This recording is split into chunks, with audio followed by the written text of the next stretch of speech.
혹시 황제의 나비라고 들어보셨습니까? 황제의 나비. 제가 인터넷을 검색해 보니까 이 황제 나비가 우리가 일상적으로 많이 볼 수 있는 그런 나비더라고요. 한번 댁에 가셔서 찾아볼 수 있게 되기를 바랍니다. 이 황제 나비를 제가 살펴보면서 감동했던 것이 있는데 멕시코에 엘 로사리오라는 지역이 있다고 합니다. 그것이 유명한 이유는 황제 나비의 천국이기 때문입니다. 매년 11월만 되면 황제 나비 떼들이 멀리 있는 그 로키 산맥에서부터 캐나다에서부터 멕시코까지 무려 3,500km에서 5,000km가 되는 엄청난 거리를 이동해서 멕시코로 오게 됩니다. 나비란 것이 어떤 곤충입니까? 정말 날개를 보면 종이장 한 장처럼 그 얇은 그 날개를 퍼득여서 3,500km에서 5,000km의 대장정을 온다는 것은 정말 엄청난 일이라고 할 수 있을 것입니다.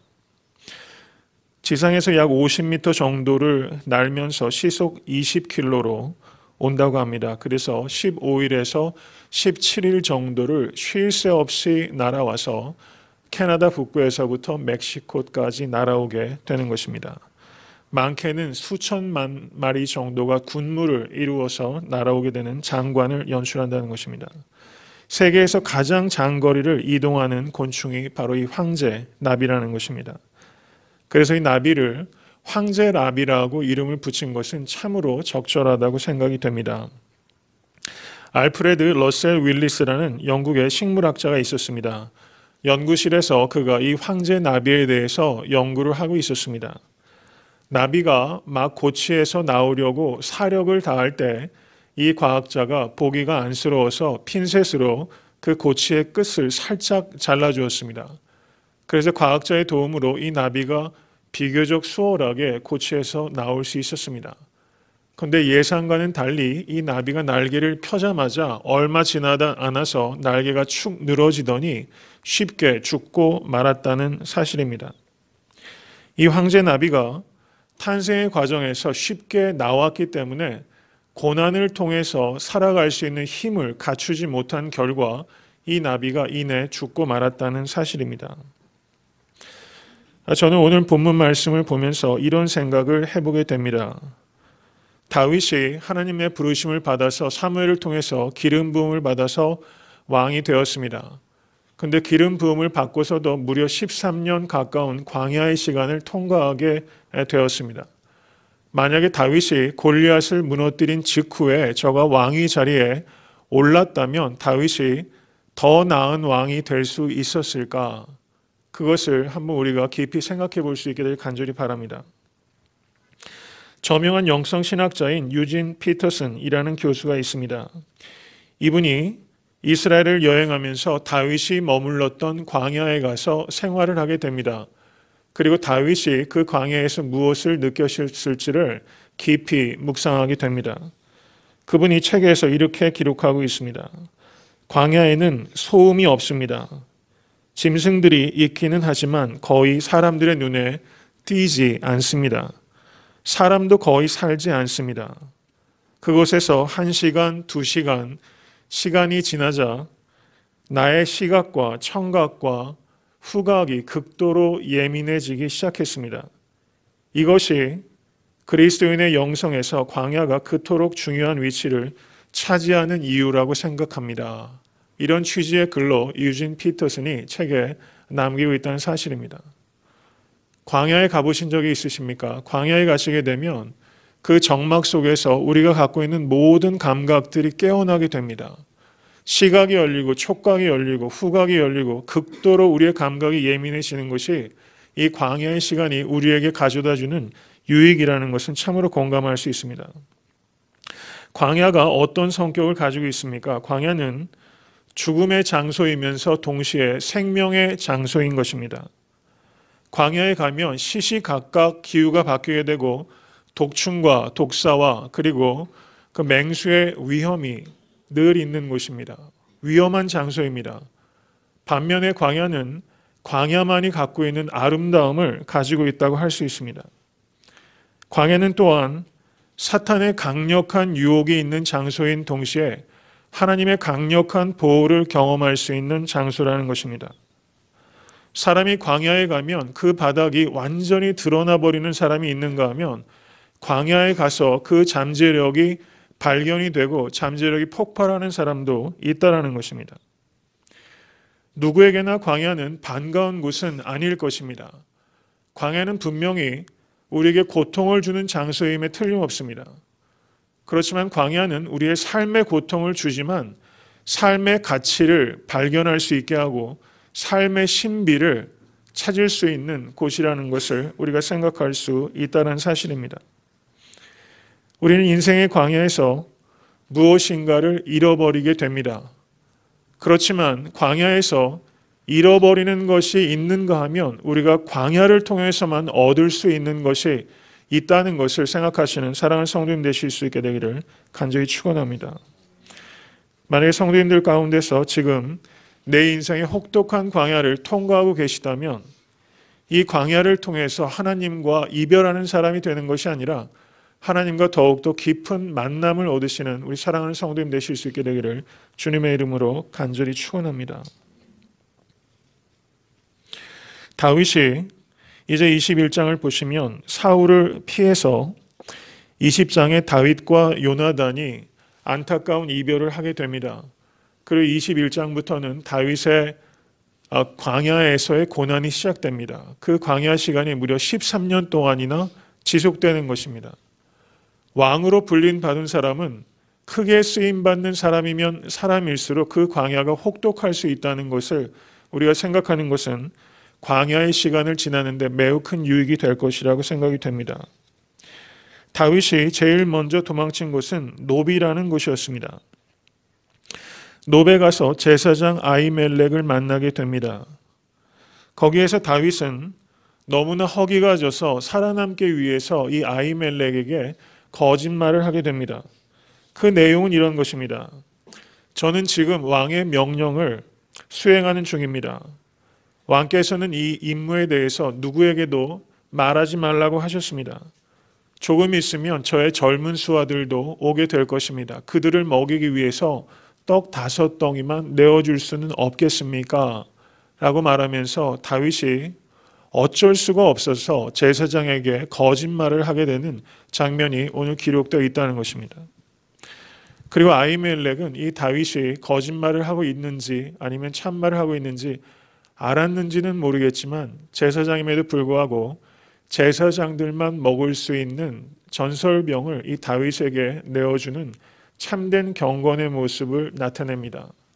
그리고 다윗은 그 떡을 먹고서 힘을 얻었고 그리고 아무 무기도 가지고 있지 않았지만 이 제사장에게 역시 거짓말을 해서 골리앗이 쓰던 칼을 얻어서 그 성소를 나오게 되는 것입니다.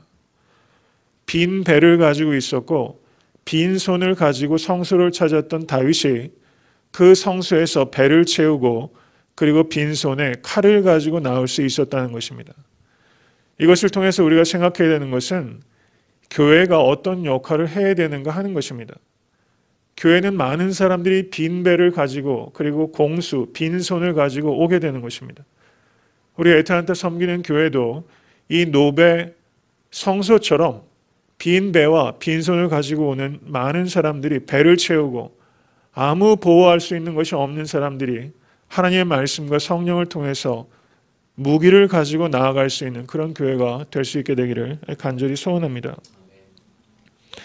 다윗이 지금 살기 위해서 부득불 거짓말을 해서 먹을 것을 얻게 됩니다. 그런데 공교롭게 그 성소에는 이 다윗과 아히멜렉 외에도 사울의 신복인 도액이라는 사람이 있었습니다.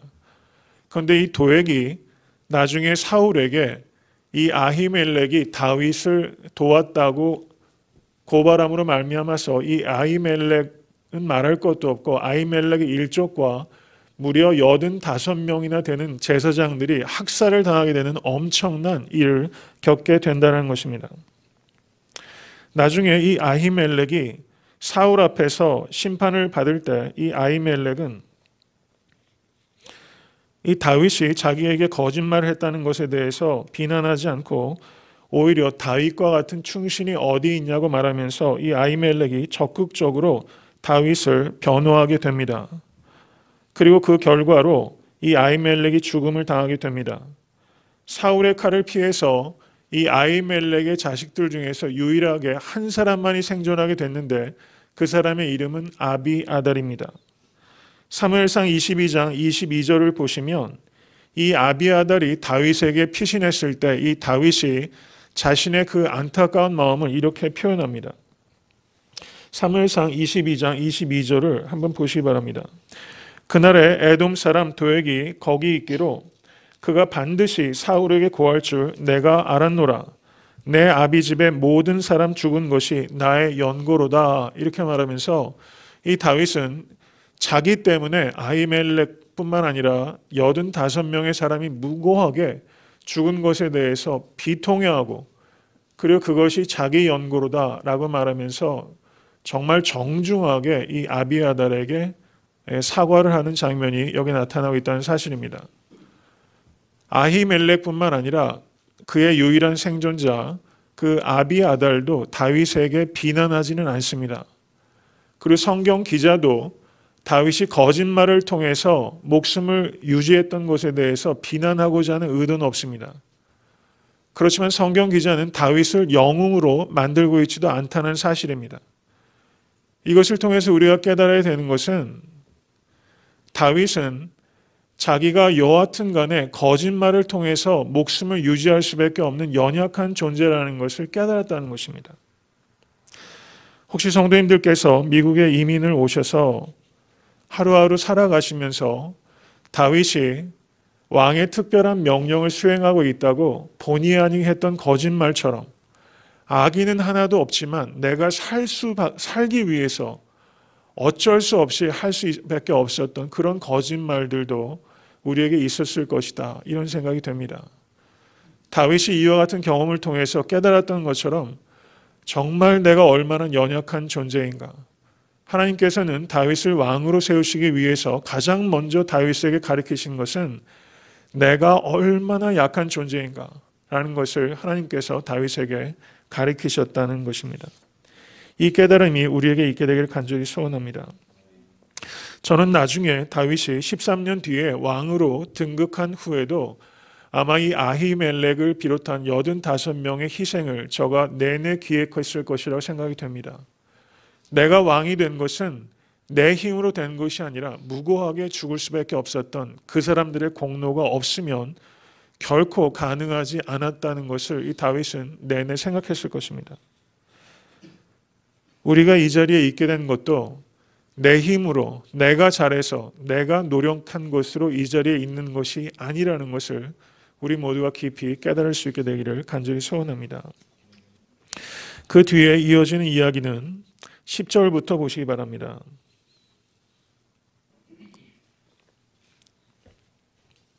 그날에 다윗이 사울을 두려워하여 일어나 도망하여 가드왕 아기스에게로 갔다. 이렇게 기록하고 있습니다. 다윗이 생각한 것은 지금 사울이 계속해서 추적해오고 있기 때문에 지금 사울의 영향권 내에서 벗어나서 차라리 대적인 블레셋 영역으로 지나가게 되면 사울의 추적을 피할 수 있을 것이다 라고 생각한 것입니다. 그렇지만 이 다윗의 생각은 보기 좋게 빗나가게 됩니다. 자기를 아무도 못 알아볼 것이다 라고 생각했는데 이 가드 지역이 바로 다윗이 죽였던 골리앗의 고향이 바로 이 가드입니다.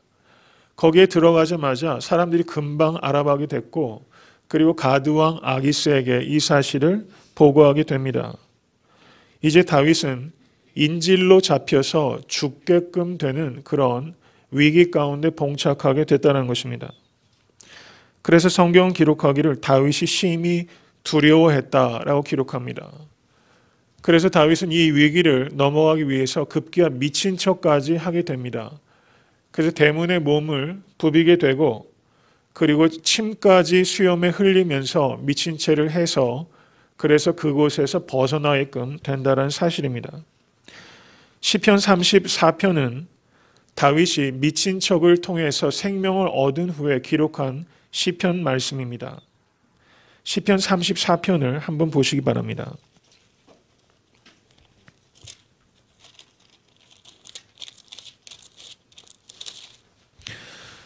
시편 34편 1절을 한번 다 같이 읽겠습니다. 내가 여호와를 항상 송축하며 그를 송축함이 내 입에 계속하리로다. 아멘. 이 시편이 바로 다윗이 미친 척한 후에 생명을 얻고서 기록한 시편이라는 것입니다. 그리고 다윗이 34편 8절을 한번 다 같이 읽겠습니다. 너희는 여호와의 선하심을 맛보아 알지어다. 그에게 피하는 자는 복이 있도다. 아멘. 다윗이 지금 거짓말해서 목숨을 유지하는 데서 그치는 것이 아니라, 여러분 혹시 미친 척 해보신 적 있습니까? 미친 척을 하고서 간신히 생명을 유지할 정도로 정말 제일 바닥까지 떨어진 다윗이, 인생에 있어서 가장 쓴맛을 본 다윗이 지금 그 경험을 한 후에 지금 34편 8절에 너희는 여호와의 선하심을 맛보아 알지어다 이렇게 말하고 있다는 사실입니다. 다윗이 미친 척을 한 후에 그가 맛보았던 여호와의 선하심은 도대체 무엇일까? 이것을 우리가 깊이 생각할 수 있게 되기를 간절히 바랍니다. 그리고 10절을 보시면 젊은 사자는 궁핍하여 줄일지라도 여호와를 찾는 자는 모든 좋은 것에 부족함이 없으리로다 이렇게 기록하고 있다는 사실이에요. 이것을 다윗이 인생의 가장 행복한 시간에 기록한 것이 아니라 수염에 침을 흘리면서 간신히 도망난 후에 이렇게 얘기하고 있다는 것은 참으로 신비한 일이라고 생각합니다. 젊은 사자는 궁핍하여 줄일지라도 여호와를 찾는 자는 모든 좋은 것에 부족함이 없으리로다. 지금 다윗의 손에는 아무것도 없습니다. 사랑하는 사람도 없고 자기를 도와줄 사람도 없고 먹을 것도 없습니다. 피할 것도 없습니다. 그렇지만 다윗은 모든 좋은 것에 부족함이 없으리로다 라고 고백하고 있다는 사실입니다. 이 고백의 의미를 깨닫는 것이 참된 영성이요 참된 신앙이라고 생각됩니다. 다윗이 거짓말을 하면서 미친 척을 하면서 깨달은 것은 자기가 얼마나 보잘것없는 존재인가라는 사실입니다. 우리가 하나님 앞에 크게 쓰임받기를 원한다면 우리는 먼저 내가 얼마나 무력한 존재인가에 대한 깨달음을 얻어야 됩니다. 내가 무력하다는 것을 깨닫는 것은 분명히 우리에게 고통을 가져다 줍니다. 그렇지만 내가 무력한 존재라는 것을 깨달을 때에만 하나님의 무한하심을 경험할 수 있는 깨달음이 생긴다는 것을 기억하실 수 있게 되기를 간절히 축원합니다. 광야에 가면 사람은 두 가지를 나타내게 됩니다. 광야를 통해서 더 나빠지는 사람이 있는가 하면 광야를 통해서 더 나아지는 사람이 있다는 사실입니다. 광야에서 걸림돌이 되어서 넘어지는 사람이 있는가 하면 광야를 통해서 디딤돌 삼아 비약하는 사람이 있다는 사실입니다. 누구도 광야를 반기지 않지만 하나님 앞에 쓰임받은 사람은 예외 없이 광야의 훈련을 통과했던 것을 기억하실 수 있게 되기를 간절히 축원합니다. 만약에 성도님들께서 지금 인생의 광야 시간을 통과하고 계시다면 다윗이 경험했던 그 하나님을 지금 이 시간 경험하실 수 있게 되기를 주님의 이름으로 간절히 축원합니다. 다윗이 뭐라고 말합니까? 너희는 여호와의 선하심을 맛보아 알지어다. 그에게 피하는 자는 복이 있도다. 광야에서 여호와께 피할 수만 있다면 이 광야는 우리 인생에서 가장 귀중한 스승이 될 것이라는 것을 깊이 생각할 수 있게 되기를 간절히 축원합니다. 유진 피터슨의 책에 유진 피터슨이 그런 이야기를 적고 있습니다. 사실 이 북미 지역도 그 사람들이 정착해서 개발하기 전에는 완전히 광야지대였습니다. 그래서 고속도로가 생기고 도시가 생기고 도시와 도시를 연결하는 모든 것들이 생기고 쇼핑센터가 들어서고 광야가 계속해서 개발되고 또 오염되기 시작합니다. 이렇게 급속도로 개발이 되다가 어느 순간에 이 광야의 필요성을 사람들이 깨닫게 되고 자연이 있는 그대로 있는 국립공원과 주립공원 등을 보존하게 됩니다. 있는 그대로의 자연이 있어야 합니다. 사람들의 손이 가지 않은 길과 사람들의 개발이 되지 않은 강이 보존되는 것이 이 자연 생태계에도 너무나 중요하다는 것을 우리가 깨닫게 되는 것입니다. 우리의 인생에서 광야는 분명히 매우 큰 고통을 가져다 주는 것이지만 자연 세계에서도 있는 그대로의 광야가 보존되어야 되는 것처럼 우리의 삶 속에서도 광야가 보존되어야만 된다는 것을 우리가 깊이 깨달을 수 있게 되기를 간절히 축원합니다.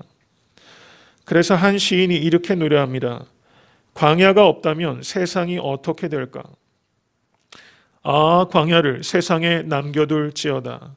광야여 무궁히 존재할지어다. 이렇게 말했던 것입니다. 광야의 가치를 깨닫게 되시는 여러분과 제가 될 수 있게 되기를 간절히 축원합니다. 광야를 통해서 완고해지는 사람이 되지 말고 광야를 통해서 자신을 깨뜨릴 수 있는 사람이 되실 수 있게 되기를 간절히 바랍니다. 이제 사무엘상 22장을 보시면 다윗이 미친 채를 해서 간신히 생명을 유지한 후에 아둘람 굴로 도망을 가게 됩니다. 성도 여러분 어떻습니까? 이렇게 여행을 하다가 간혹가다 동굴을 가게 되면 아주 짧은 시간 동굴을 체험하는 것도 그렇게 유쾌한 경험은 아닌 것 같습니다. 여행 중에서 경험하는 동굴도 정말 음습하고 그리고 모든 것들이 불편합니다. 빛이 없는 공간입니다. 죽음의 장소라고 할 수 있습니다. 다윗이 경험한 광야 중에서 최악의 조건은 바로 이 동굴에서 거할 때였을 것이다. 이것은 분명할 것입니다. 다윗이 이 동굴에서 시편을 기록하게 됩니다. 그것이 시편 142편과 시편 57편이 바로 다윗이 동굴에서 기록한 시편이라는 것입니다.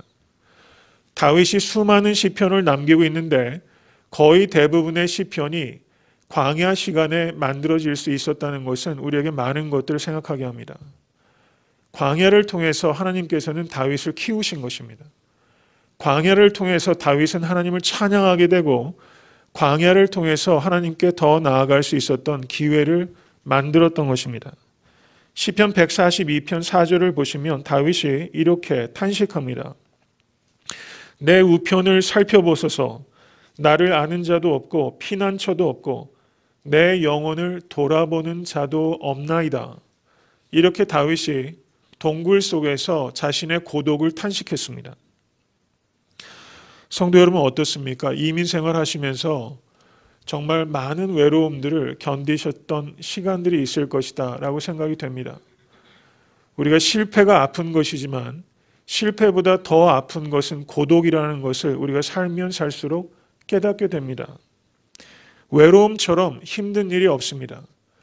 다윗은 지금 이 아둘람 동굴에 가서서 자기 주변에 아는 자도 없고 피난처도 없고 내 영혼을 돌아보는 자도 없나이다 라고 말하면서 그 고독을 비탄하게 하나님 앞에 정직하게 고하고 있습니다. 다윗이 이 아둘람 굴에서 가졌던 이 고독을 우리가 깊이 생각해야 합니다. 고독은 인간에게 고통을 가져다 줍니다. 그렇지만 이 고독을 선용하는 사람은 고독을 통해서 고수가 되는 것입니다. 철학자 파스칼은 이런 말을 했습니다. 사람이 불행해지는 이유는 방 안에 홀로 가만히 있지 않기 때문입니다. 이런 말을 했습니다. 깊이 생각해야 될 말이라고 생각합니다.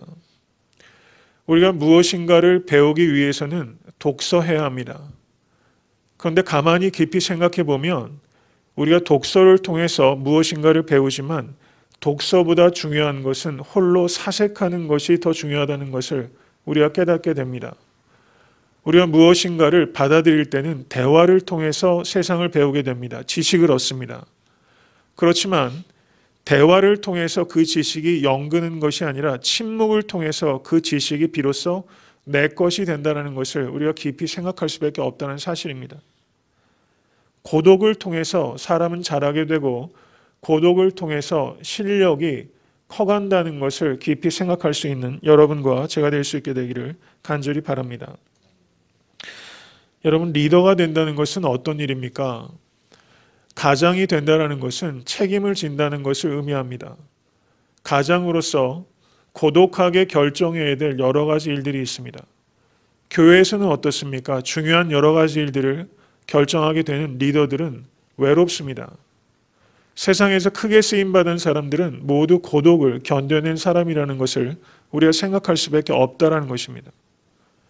왕이 된다는 것은 주변에 수많은 사람이 있기도 하지만 여러분, 사람이 많이 있다고 고독하지 않는 것이 아닙니다. 홀로 결정해야 될 무엇인가가 나에게 온전히 그 책임이 있다는 것은 고독할 수밖에 없다는 것을 의미합니다. 다윗은 왕으로서 수많은 결정들을 고독하게 결정해 나가야만 했습니다. 바로 그 고독을 하나님께서 아둘람 굴의 고독을 통해서 다윗을 키우시고 계시다는 것입니다. 왕으로서의 그 고독을 견딜 수 있는 내공을 이 아둘람 굴의 고독을 통해서 다윗을 왕의 제목으로 하나님께서 지금 키우시고 있다는 사실, 이것을 우리가 볼 수 있게 되기를 간절히 소원합니다. 여러분, 지금 혹시 내가 너무 홀로 있다라고 그 외로움에 고통 가운데 계시다면 그 고독 속에서 단지 고통만 당할 것이 아니라 이 고독을 통해서 내가 연결고 내 실력을 키울 수 있는 의미 있는 시간으로 선용하실 수 있는 그런 지혜와 믿음이 성도님들께 있으시게 되기를 간절히 축원합니다. 시편 142편 6절에 다윗은 이렇게 이야기합니다. 나의 부르짖음을 들으소서. 나는 심히 비천하니이다. 나를 핍박하는 자에게서 건지소서. 이렇게 다윗이 동굴 속에서 부르짖었던 것입니다. 그런데 어떻습니까? 사무엘상 22장 1절을 다시 보시기 바랍니다.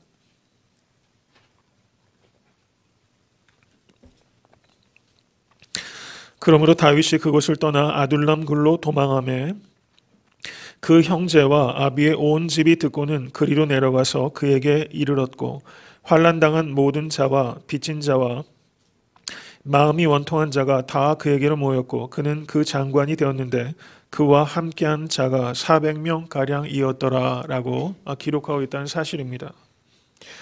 동굴 속에서 그 고독 속에서 고통당하고 그리고 그 고독 속에서 고수가 되어가고 있었던 다윗에게 하나님께서 시간이 지나자 그곳에 누구를 보내십니까?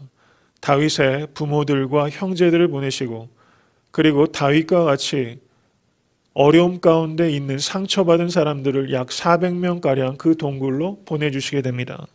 그것에 모였던 사람들은 어떤 사람입니까? 환난당한 자, 빚진 자, 원통한 자들이 그곳에 모이게 됩니다. 다윗이 거짓말까지 하면서 미친 척까지 하면서 살아갈 수밖에 없었던 경험이 있었기 때문에 다윗은 이런 사람들을 품을 수 있는 마음의 공간을 가질 수 있었다는 사실입니다. 우리에게 하나님께서 광야의 시간을 허락하시는 것은 우리가 광야를 통과할 수밖에 없는 다른 사람들을 품을 수 있는 마음의 공간을 만들어주기 위함이라는 것을 생각하실 수 있게 되기를 간절히 축원합니다. 아픔을 위로할 수 있는 것이 무엇인가? 그것은 아픔이 아픔을 위로할 수 있다는 사실입니다. 리더가 아무런 아픔을 경험해 보지 못했다면 그 리더가 어떻게 다른 사람들의 아픔을 품을 수 있겠습니까?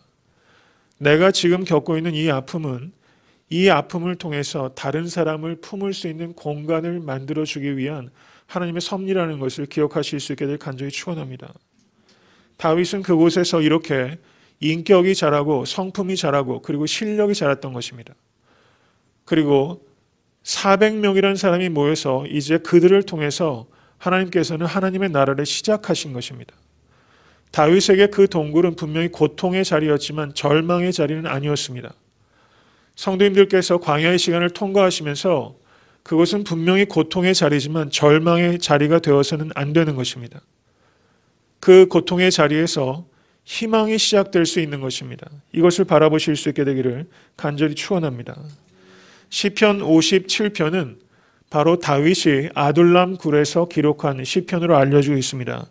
시편 57편을 한번 보시기 바랍니다.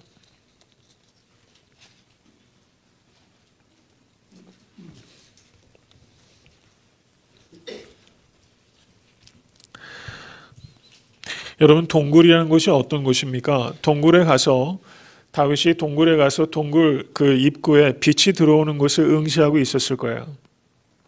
그럼 빛이 들어오게 되면 어떻습니까? 그늘이 지게 됩니다. 다윗이 그 동굴에서 그 동굴이 만들어내는 그늘을 보면서 이 다윗은 하나님의 날개 그늘을 본 것입니다. 이것을 기록한 것이 시편 57편 1절입니다. 57편 1절을 다 같이 한번 읽어보겠습니다. 하나님이여 나를 긍휼히 여기소서 나를 긍휼히 여기소서 내 영혼이 주께로 피하되 주의 날개 그늘 아래서 이 재앙이 지나기까지 피하리이다. 저는 이 말씀이 얼마나 귀한지 모르겠어요. 성도인들의 삶 가운데 무엇인가 광야가 들이오는 그늘이 있습니다. 그런데 다윗은 그 그늘을 보면서 주의 날개 그늘이라고 고백하고 있다는 사실입니다. 이것을 우리가 기억할 수 있게 간절히 축원합니다. 주의 날개 그늘 아래 내가 거하는 것입니다. 나를 긍휼히 여기소서, 나를 긍휼히 여기소서, 이렇게 하나님만을 붙잡으실 수 있기를 간절히 축원합니다. 그리고 57편 7절에 같이 한번 읽겠습니다. 하나님이여 내 마음이 확정되었고 내 마음이 확정되었사오니 내가 노래하고 내가 찬송하리이다. 우리가 동굴에 있다는 것이 우리가 노래를 잃어버릴 이유가 될 수 없다는 사실입니다. 다윗이 바로 이 동굴에서 그의 평생에 가장 아름다운 노래를 부르고 있다는 사실입니다. 우리가 광야 가운데서도 결코 잃어버릴 수 없는 것이 두 가지입니다. 그것은 기도와 찬양입니다. 광야에 거하면 거할수록 우리의 오감이 살아나면서 우리가 가장 정결한 기도와 찬양으로 하나님께 영광 올려드릴 수 있게 되기를 주님의 이름으로 간절히 축원합니다. 이제 57편 10절과 11절을 같이 한번 읽겠습니다. 대저 주의 인자는 커서 하늘에 미치고 주의 진리는 궁창에 이르나이다. 하나님이여 주는 하늘 위에 높이 들리시며 주의 영광은 온 세계 위에 높아지기를 원하나이다. 아멘. 이 시편은 우리가 찬양할 때도 많이 부르는 그 대목입니다. 이렇게 영광스러운 하나님에 대한 송영이 다윗이 의리의리한 궁정에서 기록된 것이 아니라 시야가 극도로 제한된 동굴 속에서, 빛이 없는 동굴 속에서 다윗이 이렇게 고백하고 있다는 사실입니다. 다윗은 동굴에 있을 때 육신의 시야는 지극히 제한되고 있지만 그의 영혼은 극도로 확장이 되어서 궁창에까지, 하늘에까지 이르고 영원을 바라볼 수 있는 눈이 열리게 됐다는 사실입니다. 우리가 광야에 있을 때 이와 같은 시야가 사랑하는 성도님들께 열릴 수 있게 되기를 간절히 축원합니다. 제가 오늘 설교 말씀을 시작하면서 황제 나비에 대해서 말씀을 나누면서 설교를 시작했습니다. 1975년에 캐나다 동물학자인 프레드 우르거트라는 사람이 이 황제 나비가 어떻게 이동하는지를 살피기 위해서 캐나다에서 이제 그 추위를 피하기 위해서 떠나는 그 황제 나비 그 날개에 스티커를 부착하게 됩니다. 그래서 정말 이 나비들이 멕시코까지 오는지를 이 그 생물학자가 살핀 거예요. 여러분 익사이팅하지 않습니까? 그래서 이 과학자가 거기에서 황제 나비 날개에 스티커를 붙이고 멕시코로 갔는데 많게는 거의 1억 마리 정도 나비들이 이동한다고 합니다. 캐나다에서 날개에 스티커를 붙인 게 10만 마리인데 여러분 그거 찾기가 얼마나 어려웠겠어요. 근데 멕시코에 도착해서 이 과학자가 스티커를 발견하게 됩니다. 40마리가 날개에 스티커가 붙어 있는 것을 발견하고 이 과학자가 눈물을 왈칵 쏟았다는 거예요. 여러분 나비가 그 종이장 같은 날개를 퍼득이면서 4,000km를 날아왔다는 것을 이 생물학자가 머리는 알고 있었지만 자기 눈앞에 스티커를 붙이고 있는 이 나비를 보고서 거기에서 눈물을 흘렸다는 것이죠. 여러분 이 나비의 별명이 뭔지 아십니까? 이 나비를 멕시코 사람들은 순례자라고 부른다는 것입니다. 순례자. 저는 황제 나비를 보면서 우리가 정말 이런 순례의 길을 가야겠다라는 각오를 새롭게 하게 됩니다. 이 스티커를 붙였던 이 과학자가 멕시코까지 잘 날아온 나비를 보면서 눈물을 흘렸던 것처럼 우리가 인생의 광양길에서 우리가 종이장과 같은 그 얄팍한 날개를 퍼덕이면서 우리가에 주어진 모든 과정을 잘 날아가서 하나님 앞에로 갈 수 있다면 이 과학자가 눈물을 흘렸던 것처럼 하나님도 우리의 삶을 통해서 감동하게 되실 것이다. 이것을 생각하게 됩니다. 올 한 해 살아가시면서 하나님을 감동시키는 삶을 살아가실 수 있게 간절히 축원합니다. 성도님들의 평생이 하나님을 감동시킬 수 있게 간절히 축원합니다. 언제 감동이 있습니까? 왕궁에 있을 때가 아니라 광야에 있을 때 감동이 살아나는 것입니다. 만약에 내가 이 광야에 있다면 하나님 정말 이 광야는 나에게 고통스럽습니다. 하나님 그렇지만 이 광야를 통해서 내가 실력이 커지기 원합니다. 이 광야를 통해서 하나님과 대화할 수 있기를 원합니다. 이 광야를 통해서 하나님을 감동시키는 인생을 살아갈 수 있기를 원합니다. 그것을 믿습니다. 이렇게 온전히 하나님을 의뢰하실 수 있게 간절히 축원합니다. 다윗은 거짓말까지도 했고 미친 척까지 했던 사람입니다. 다윗이 하나님의 마음에 합한 자가 되었던 것은 다윗이 완벽한 사람이 아니라 저가 여한 상황 속에서도 오직 하나님을 의뢰했기 때문입니다. 올 한 해 살아가시면서 어떠한 상황 가운데서도 오직 하나님만을 의뢰하기로 결단하는 이 아침 되실 수 있게 되기를 주님의 이름으로 간절히 축원합니다.